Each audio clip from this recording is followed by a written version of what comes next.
Halo teman-teman kolektor saham, bertemu kembali dengan saya di sini. Kembali dengan pembahasan basic kita ya, saham CDIA dengan judul yang sedikit pesimistis dan mengundang tanya ya. Apakah sudah waktunya atau sudah saatnya kita berhenti berharap pada salah satu emiten Pak Prayogo ini ya. Baik, kita akan coba fokus terhadap data broker dan money flow dan juga seperti apa pergerakan asing juga ya. Lalu di akhir kita akan coba lihat dan bahas potensinya bagaimana dan poin-poin apa saja yang bisa kita petik.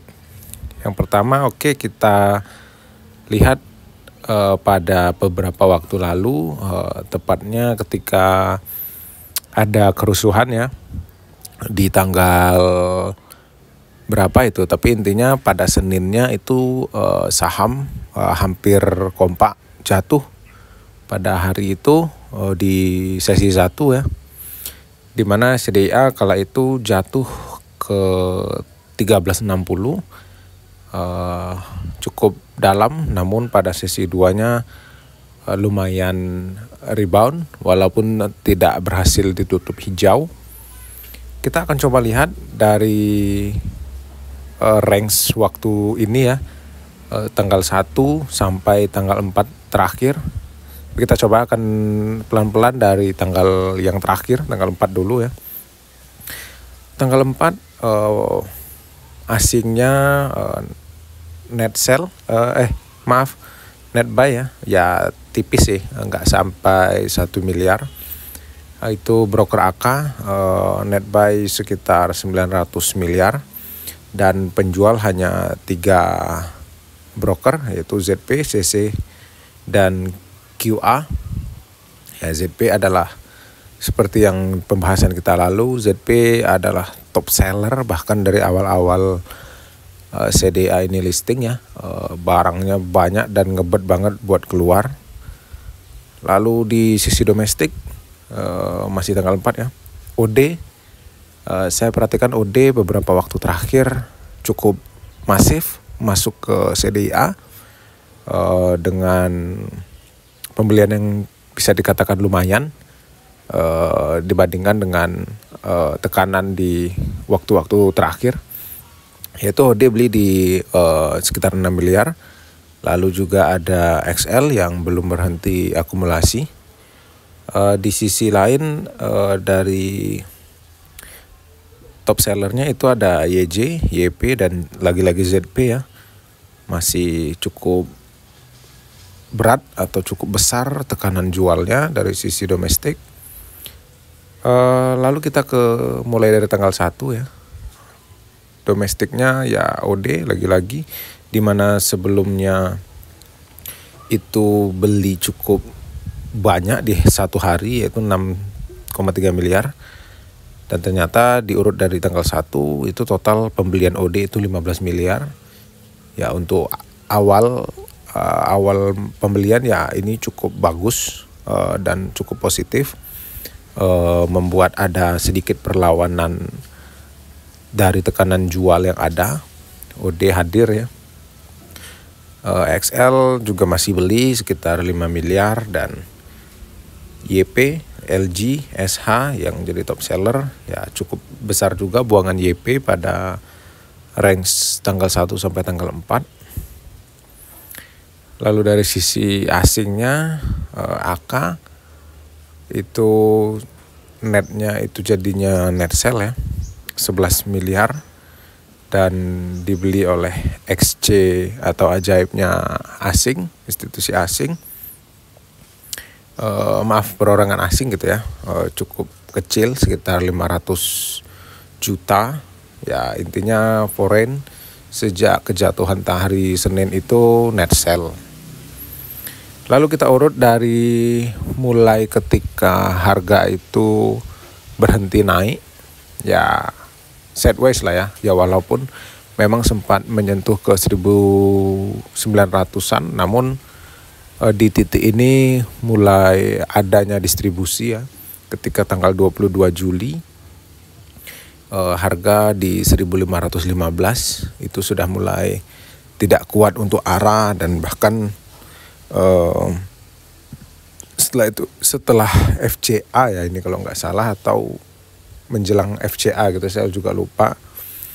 Kita lihat pergerakan brokernya sejak tanggal 22 dari asing net sell yang cukup dominan atau tanpa perlawanan ya, di mana ZP memang sangat masif melakukan penjualan, yaitu di 264 miliar, dan tanpa perlawanan AK hanya membeli 42 miliar, lalu KI, AI, YU, LG, dan XC asing. Karena memang sangat dominan ZP dari awal. Di sini juga sudah mulai bisa kita lihat buangannya sangat besar ya. Dari sisi domestik, XL memegang cukup banyak. Dari tanggal 22 Juli tersebut, XL pegang itu sekitar 500 miliar. Di sini 452 miliar ya. Dan YU, DH, CD, dan lain-lain. Dan terhitung ini akumulasi ya, karena pembelian lebih banyak. Lanjut, ketika sejak awal kita coba urut dari hari kedua, ini belum termasuk nego ya, ini hanya di reguler. Nanti di akhir kita coba akan cek negonya sedikit. Ini dari tanggal 9 Juli, di mana CDA itu listing. Ya, secara total sejak awal sampai sekarang dihitung secara net itu XL di sisi domestik ya memang memegang saham ini paling banyak. Kemarin saya sempat cek sudah di atas 500-an miliar, namun di beberapa waktu terakhir mungkin retailnya sudah mulai banyak yang nggak tahan ataupun sudah melihat peluang di saham lain, jadi CDA-nya dijual gitu ya. Terlihat juga di data broker bulanan, jumlah pemegang sahamnya berkurang cukup drastis hanya dalam 1 bulan ya. Tapi sayangnya di Agustus belum update. YU penjualannya 200 miliar. Ya, di sini bisa kita katakan memang XL menjadi top buyer tunggal lah ya, karena YP dan SQ juga nggak sebesar XL pembeliannya. Dan dari sisi asing masih keluar, lagi-lagi ZP jadi top seller, masih sejak awal itu sudah menjual 264 miliar sama seperti tadi ya. Dan AK tidak ada perlawanan ya, ini hampir mirip. Jadi intinya di CDA pergerakan asing itu tidak terlalu banyak, karena memang penyebaran sahamnya masih di domestik, dan asing belum ada yang big akumulasi gitu ya, masih sekedar spekulasi, masuknya dikit-dikit. Ini yang nego ya, setelah tadi reguler. Jadi intinya top seller adalah ZP yang masih terus-terusan melakukan penjualan, namun di beberapa waktu terakhir kita melihat ada indikasi bahwa ZP mulai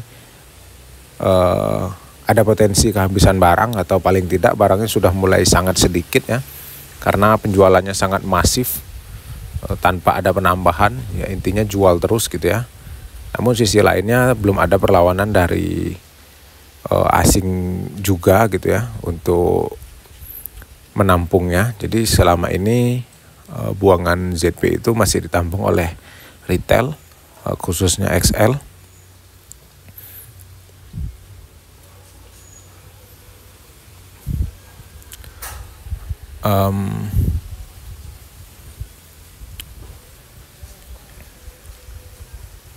Maaf ya, lanjut sampai mana tadi ya?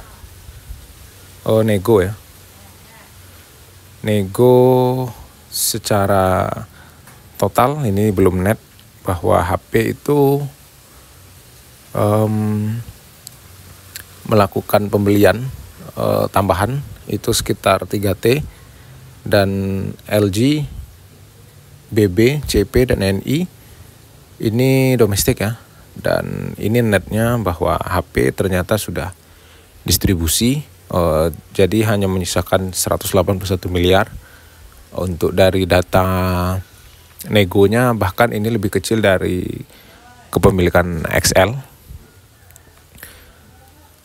Dan ini adalah jumlah pemegang saham pada bulan Juli, dan Agustus itu belum update ya. Ya, tapi indikasinya bahwa perorangan kecilnya kemungkinan akan turun sangat drastis karena memang seperti kita lihat tadi, kepemilikan XL jauh berkurang dan bahkan XC sudah mulai tidak terlihat aktif lagi. Intinya transaksinya sudah mulai sangat kecil, jadi masih di bawah ya. Jadi ya mungkin saja sudah hampir tidak ada pemegang saham dari Ajaib domestik ya. Hanya tersisa sedikit, hanya beberapa orang gitu ya. Ya semoga saja nanti di update Agustus ini kepemilikan atau daftar jumlah pemegang sahamnya itu mendekati 100.000, di mana itu adalah indikasi yang baik. Di data ini masih di 2,78 ya, masih sama dengan ketika kita terakhir kali membahas CDA. Lalu dari sisi teknikal ya memang sangat jelek ya. Buat orang-orang yang teknikal mungkin melihat ini nggak tertarik sama sekali karena sudah jebol dari area sideways-nya, di mana areanya adalah 1480, namun harga sudah bergerak di bawah line tersebut. Jadi harga saat ini di 1430, bahkan kemarin sempat menyentuh 1300-an ya, jebol 1400-nya. Intinya dari video ini adalah kita bisa memetik beberapa poin bahwa si top seller atau ZP itu sudah berpotensi atau terindikasi kehabisan barang. Itu sangat bagus karena inilah salah satu atau bisa katakan satu-satunya lah ya, broker yang sangat masif menjual dan bahkan tidak ada yang mampu menampung sama kuat gitu ya. Jadi bisa kita katakan bahwa sejak 22 Juli khususnya setelah keluar dari FCA, net sell besar-besaran ada di CDIA dan yang menampung yaitu XC. Jadi potensi kedepannya ketika retail mulai gak kuat hold, khususnya XL ya, yang pegang barang sangat banyak dan menjualnya, dan mungkin akan disambut dengan sentimen yang mulai terlihat ya, seperti kemarin sejak tanggal 3 atau tanggal 2 itu ada berita bahwa akan ada kungfu lah intinya ya, sentimen-sentimen yang akan mengarah adanya pergerakan harga ya, semoga. Tapi tunggu konfirmasi bahwa retail menjual barangnya, karena nggak mungkin barang ini dinaikkan kalau nanti baru naik tiba-tiba retailnya buang secara serentak ya, tentu itu tidak yang diinginkan bandar gitu ya. Jadi intinya yaitu tadi ya, si top sellernya sudah mulai kehabisan barang, ZP itu satu. Yang kedua, AK sepertinya sudah mulai standby untuk mulai masuk secara masif karena dia sudah terlihat atau terindikasi wait and see ya, sudah titip sendal dan lain-lain. Lalu yang ketiga itu sentimennya sudah mulai dipersiapkan secara, atau dengan kata lain bahwa Pak PP sudah mulai menaruh perhatiannya ke CDA dan sudah mulai membuat plan mungkin ya. Lalu yang terakhir yaitu berkurang drastisnya retail adalah indikasi yang sangat bagus untuk kedepannya. Dan untuk saya pribadi, saya masih pegang ya sekitar nggak ingat sih saya totalnya, tapi intinya AVG tertingginya hanya di 500-an dan sisanya itu masih AVG harga IPO. Jadi saya santai ya untuk CDA ini. Untuk yang AVG tinggi sudah saya jual, sudah saya posting juga di video beberapa waktu lalu ya, yang di akun Stockbit dan SID lain. Baik, buat teman-teman, semoga terbantu dengan video ini, dengan money flow atau data broker yang kita bahas. Semoga bisa mendapat poin atau insight yang bagus dari video ini. Namun sekali lagi ini bukanlah rekomendasi ataupun ajakan untuk hold, beli, apalagi jual ya. Jadi ini hanya sharing pendapat pribadi. Semoga teman-teman terbantu. Oke, terima kasih teman-teman yang sudah menonton. Sampai berjumpa di video selanjutnya.